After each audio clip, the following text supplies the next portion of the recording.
Howdy, my name's Brian Duncan. Physical therapist here at the Ironman Sports Medicine Institute at Memorial Hermann Health System here in Houston.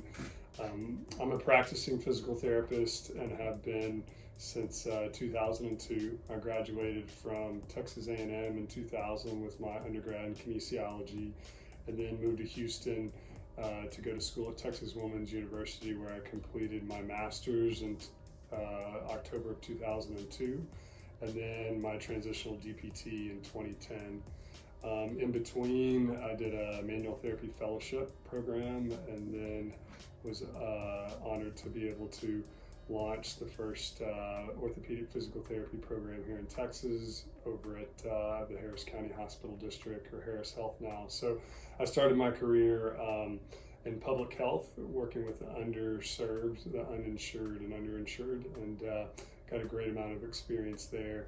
And along the way, I also spent time as an adjunct professor over at Texas Women's University. And in 2012, I spent time at Houston Methodist, and at 2013, I moved over to the Ironman Sports Medicine Institute.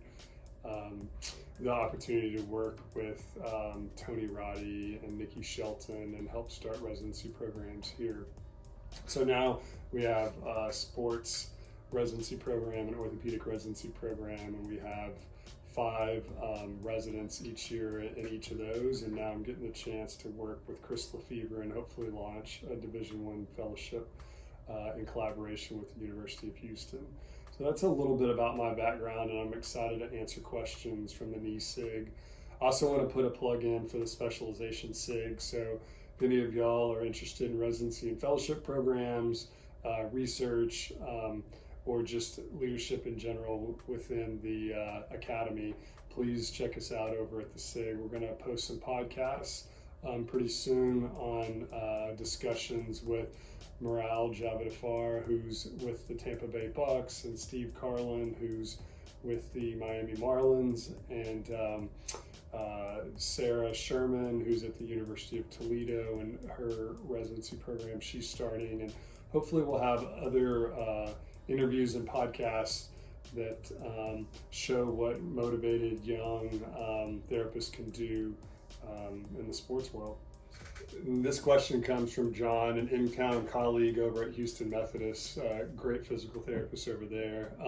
He asked, what are your go-to exercises for quadriceps development, and how have they changed since you've started practicing? I'd say how they've changed. I've been able to be more thoughtful. I enjoyed lifting and plyometrics and all of that. You know, since I got into PT school, that's one of the reasons I went to school. As many others, you dream of working with athletes. With that said, I'd say how they've changed over time is specifically I've used more time under tension. So prolonged holds at different ranges of motion, even isometrics, and rapid explosion into those isometrics, and then also having access to isokinetic machine is a great way to really focus on the quadricep.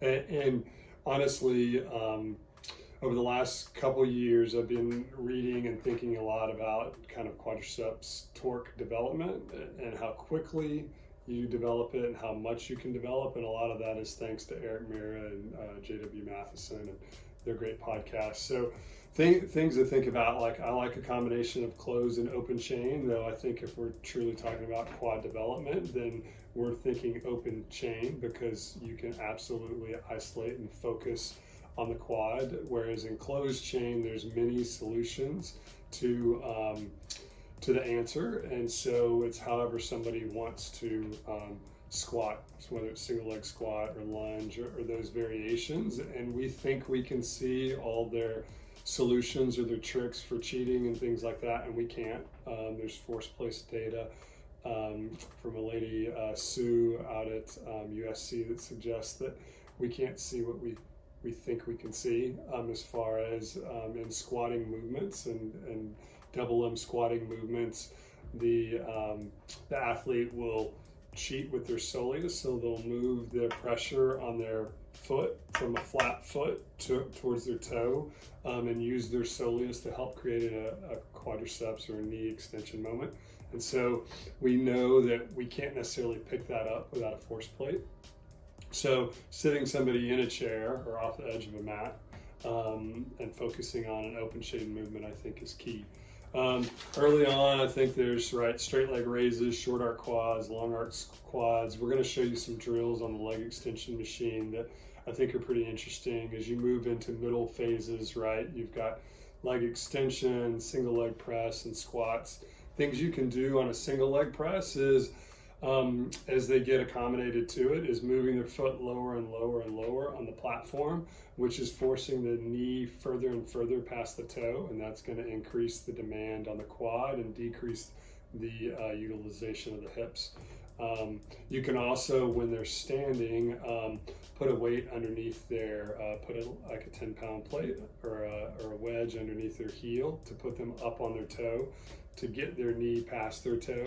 And you're basically preventing them from using the soleus, and you're also forcing them to keep a more upright trunk. So front squatting maybe instead of back squatting as you move to later phases.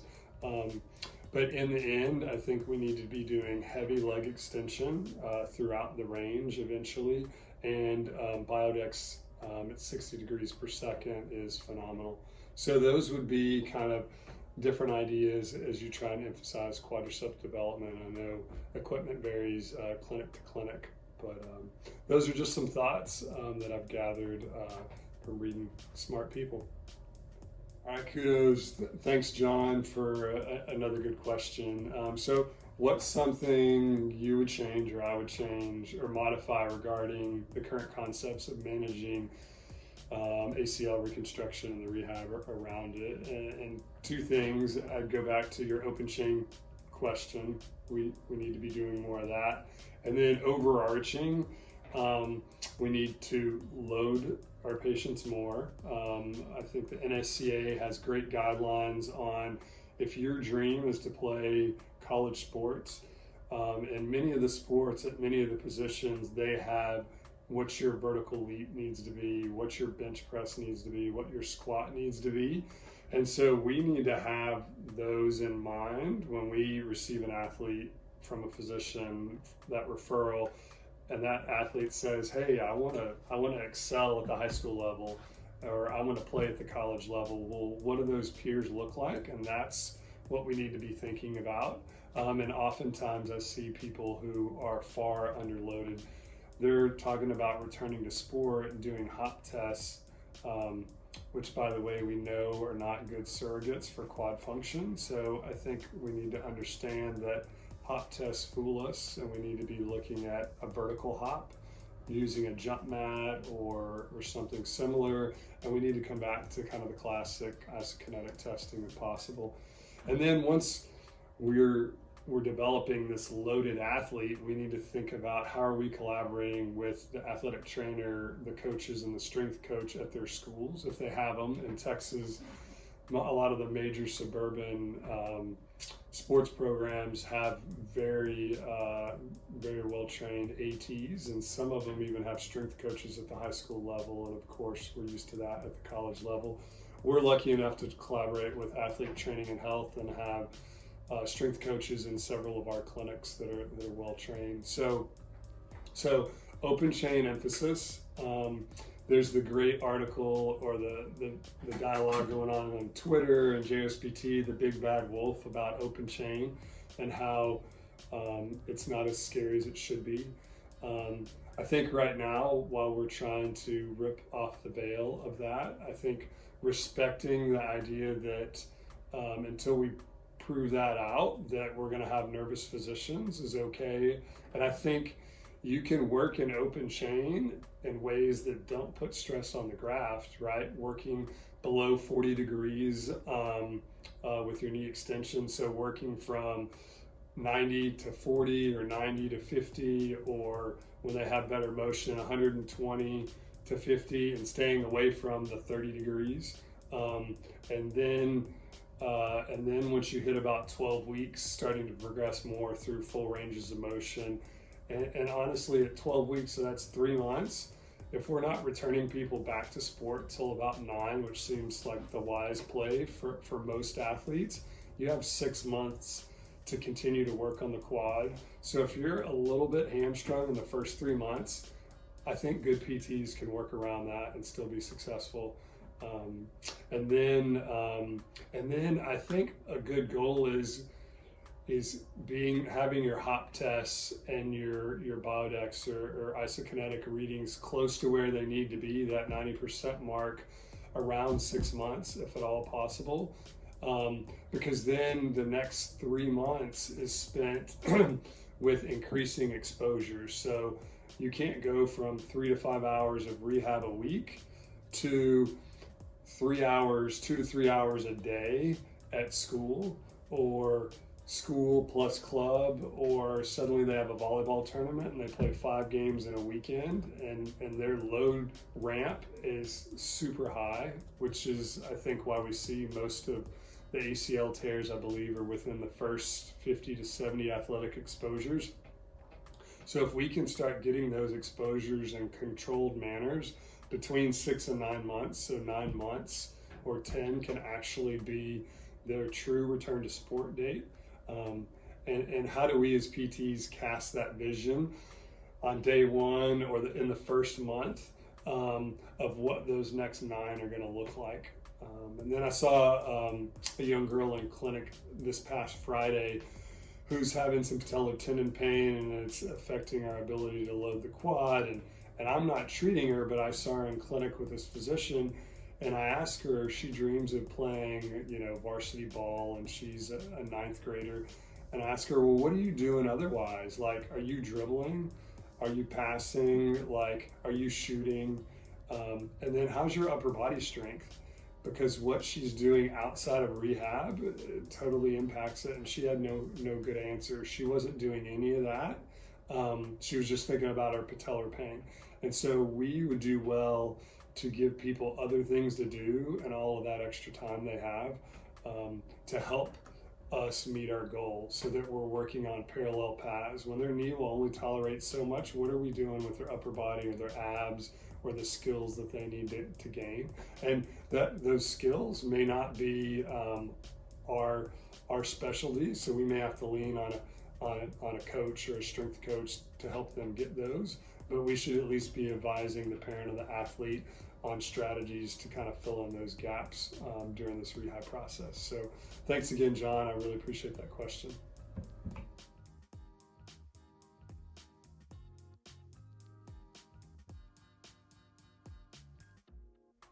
All right. Hey, Shanae, thanks for the great question. Just for fun, if I tore my ACL, which graft would I choose and why? So quick background, Shanae, phenomenal resident here at Ironman and has a phenomenal track background. So if you're looking for somebody who can help you rehab and train in the track world, Shanae is a big up and comer, so keep an eye on her. She's helping out at Rice University right now. So thanks again, Shanae, for the question. I hopefully would choose a patella tendon or quad tendon. However, admittedly, I'm 43, and while I try to lift or run most days, my tissue quality is on the borderline of being worthy of using that. And so oftentimes people in their early 40s will end up with an allograft. And so while that's a lesser choice, a lot of people in my age group are happy to not have the morbidity associated with a patella tendon, quad tendon, or even a hamstring graft. And the rehab, for those of you who haven't rehabbed somebody with an allograft, is about as smooth as can be. The problem is that they're running around with this false sense of security because their graft is maturing, like most grafts for more than 2 years, but it's just a lesser substance. So its strength to failure is much less. And so when you put allografts in young kids and level 1 sports, they're just asking for a re-tear. So, but as an old guy like me, I'd aim for a patellar or quad tendon. and I might end up with an allograft. I think I've seen just in Houston in general, back in 2012 and 13, I saw tons and tons of hamstring grafts. And then I shifted over here to Memorial Hermann and saw nothing but patella tendon grafts for the most part, but significantly more. And now we're seeing in athletes looking at the quad tendon is something that we may start doing some comparison research here with Lane Bailey and Dr. Walter Lowe and Jackie Clahey on comparison of those graft types, because I think we know that if you ask the question of what's the best graft substance, that the patellar tendon is the best known graft substance. There was a good article from the Moon Group and AJSM in March that looks at some of these results, and it seems that hamstring tendon grafts result in a significant increase in ACL re-tear ipsilaterally. So, and we're talking actually twice as much. So re-tears within the first 6 years, 2 times the likelihood with a hamstring autograft. Arthroscopy has a good editorial on this in August. And the author there, John Wilson Belk, and Eric McCarty kind of mentioned how hamstring grafts have shown decreased rotational stability, decreased return to sports rates, and increased failure rates in the 14 to 25-year-old group that are returning back.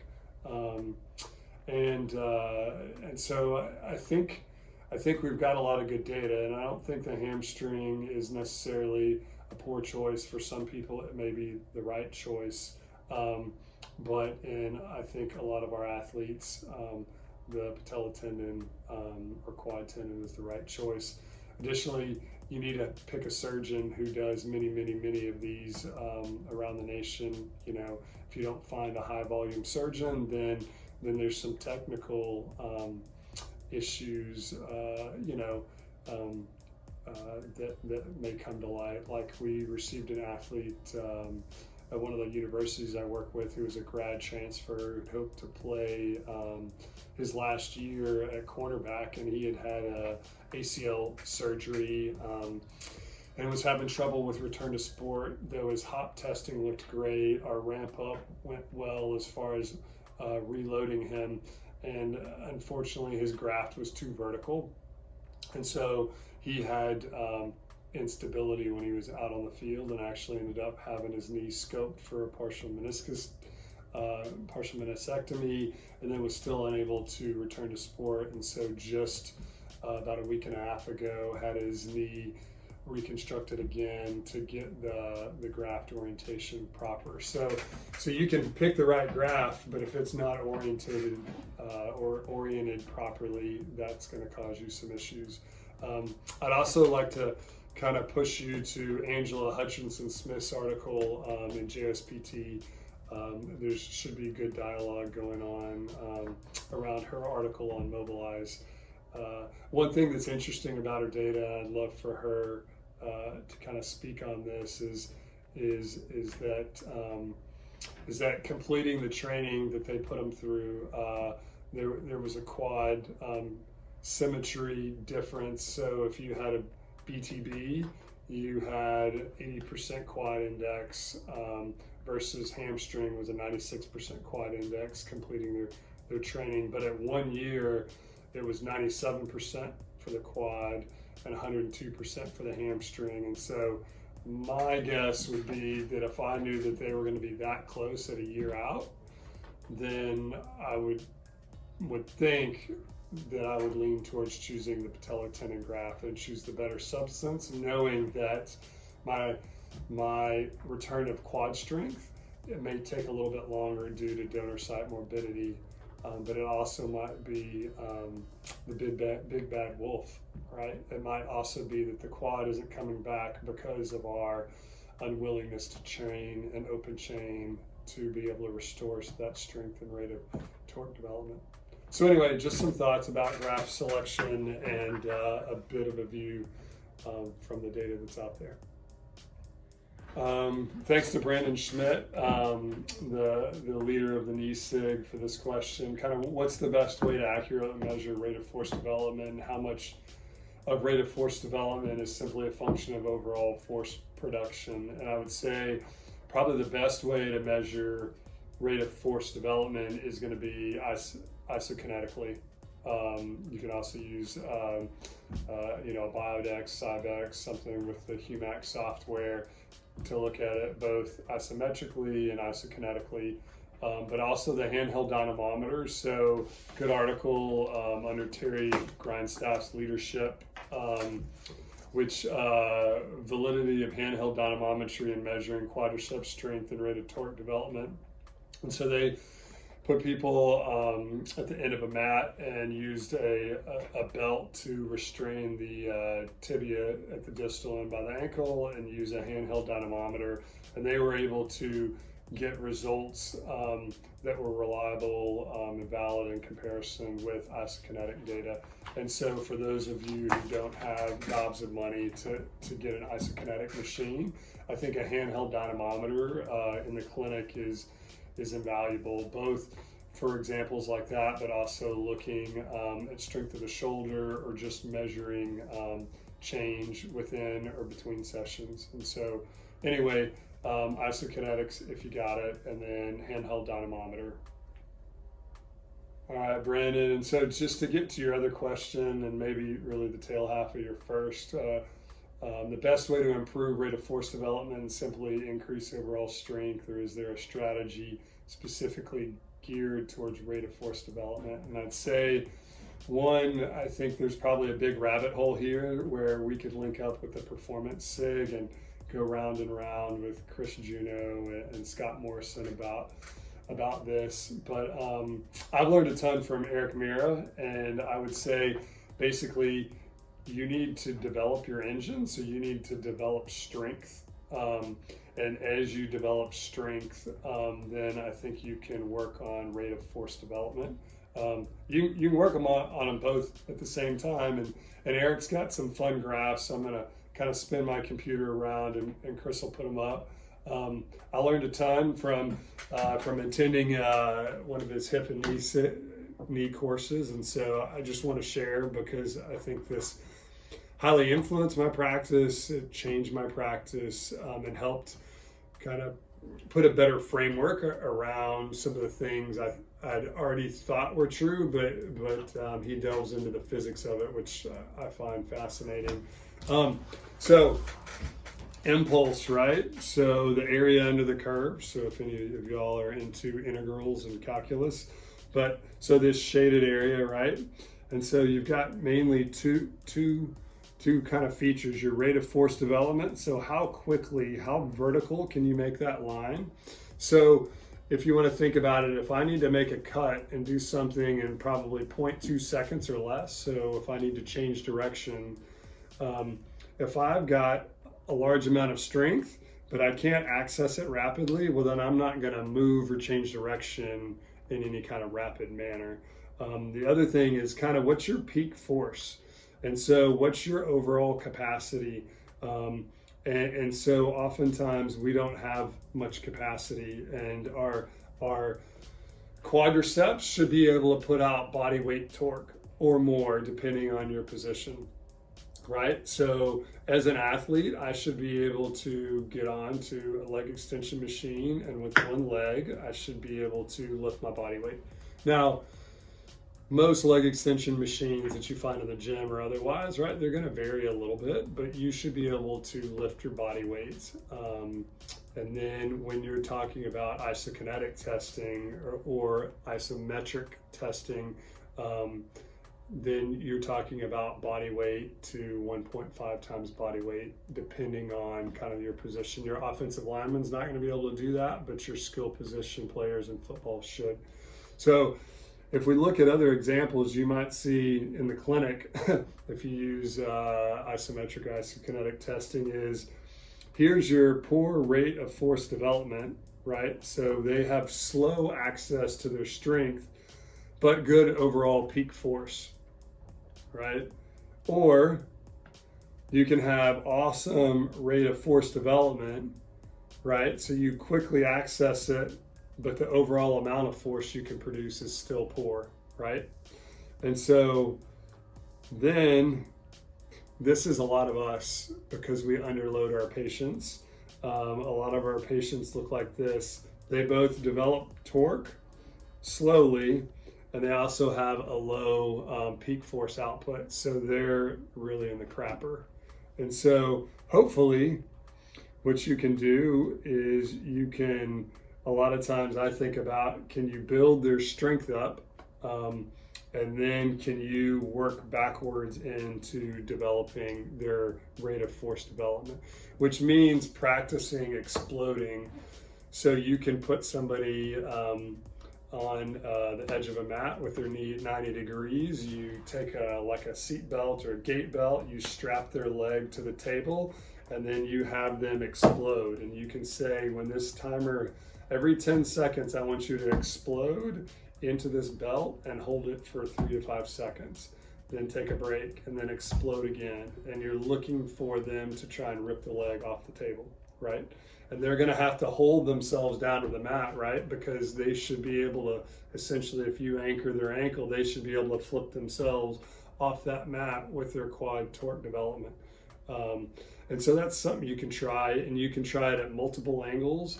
And you can try things on a regular leg extension machine, or again, if you have an isokinetic device, this is a great thing to do to train your patients. So that'd be a little summary. Props to Eric Mira for schooling me on this. Learned a lot from his course and his podcast with J.W. Matheson. Hey, so our next question comes from Kelsey Whitman, who's out of the U.S. Olympic Training Center in Colorado Springs. Love the Springs. Kelsey, jealous about where you practice. Spent some time at the Air Force Academy during PT school, and have several friends who are still in Colorado Springs. Should link up with Eric Wilson and Chris Juno if you haven't already. But my question, or your question, is what cues do you use to test and train for rate of force or rate of torque development, or what do I think is kind of effective? And have I found a cue that can significantly change your outcome? I think it's a great question. I don't really have, unfortunately, a phenomenal answer. I don't know that I know of anything that's changed an outcome. I think both turning like the isokinetic machines monitor so that they can see what they're doing as a form of biofeedback, I think has been a great tool. And I think if you're using a handheld dynamometer, being able to show repeat numbers as a way that can positively influence training.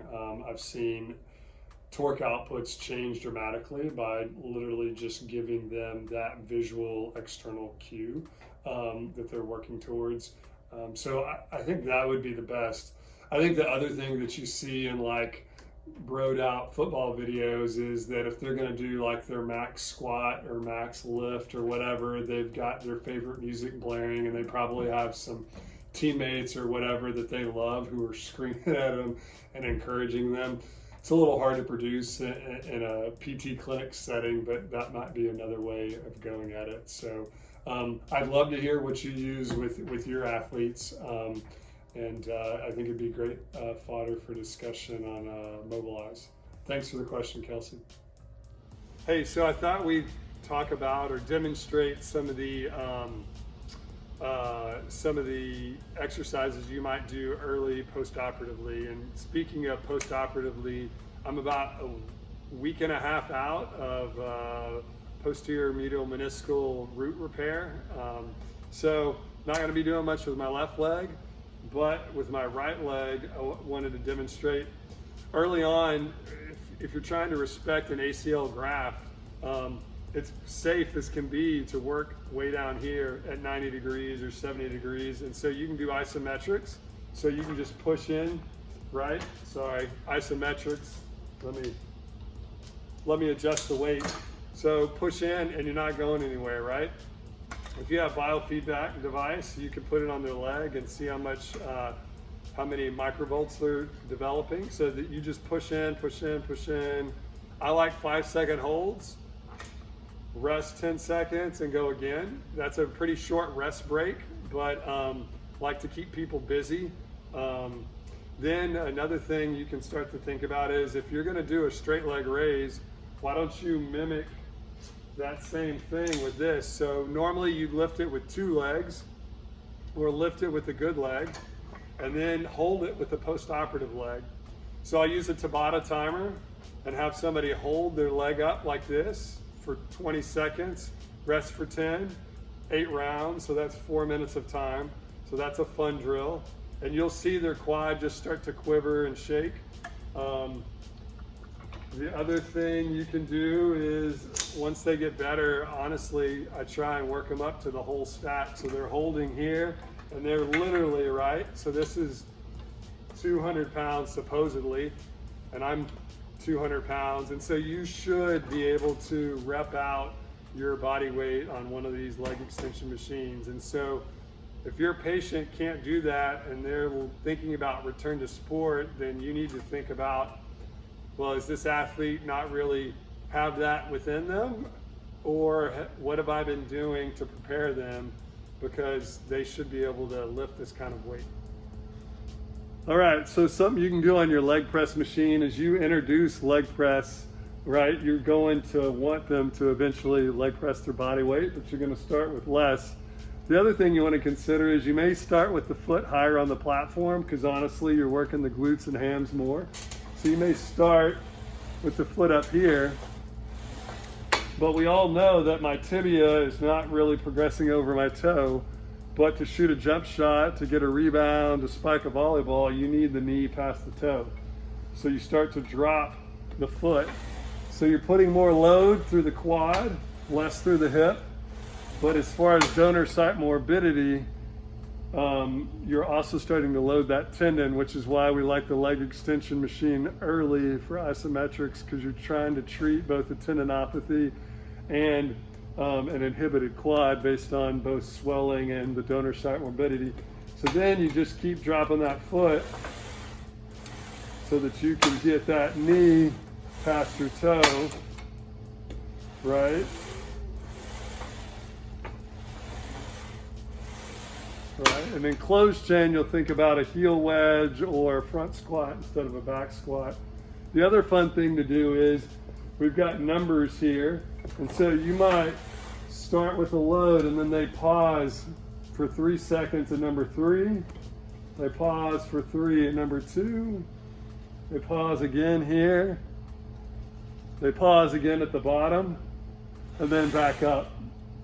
And so you're using time instead of a lot of load, because sometimes the tendon can't handle the load.